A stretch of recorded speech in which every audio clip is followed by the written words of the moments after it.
Salutare, dragi prieteni, pe care am venit. Vreau să vă spun că tocmai acum am întâlnit tineretul pentru că l-a tăiat. Am filmat un video înainte să plec cu taxiul. Da, stați că arăt așa, doar că... Da, scuzați faptul ăsta, e proastă. Am spus și ieri, cred că m-am lovit. Când a venit taxiul, eu mă filmam, înainte să vin taxiul vreo minut, mă filmam, în care ziceam că trebuie să mă duc plătesc internetul. Și am zis că revin, dar ce-am din greșeală, știi că am pești pe iPhone. Scuze, dar ia falca acolo. Când apeși pe iPhone, pe butonul. Am șters tot, am șters filmarea și începe. Fără este foarte urât, deci plouă, foarte urât de azi.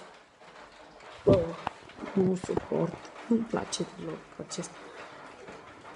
acest fel de gen.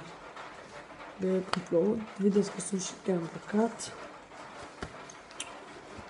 Deci nu suport acest gen. Nu suport. Da. Am văzut că tu, David Ro, ai spus ți-am spus eu, am zis să faci o promovare, am văzut că tu ai spus ca să fac o promovare, abonează-te la mine. Eu m-am abonat la tine de ieri, de dimineață, și acum abonează-te și tu la mine și îi spune și abonaților tăi. Adică te abonezi tu la mine și zici și la prietenii ăștia, deci da, înțeleg. Înțelegi, nu? Da, cam atât a fost cu videoclip de azi. Sau poate da, poate nu.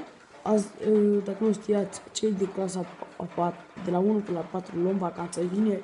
V-am spus că o să filmez foarte mult, foarte bine. Deci da, noi ne vedem cu un video despre noi. Că ați spus, dați-mă ca pe video de azi foarte scurt, dar asta e.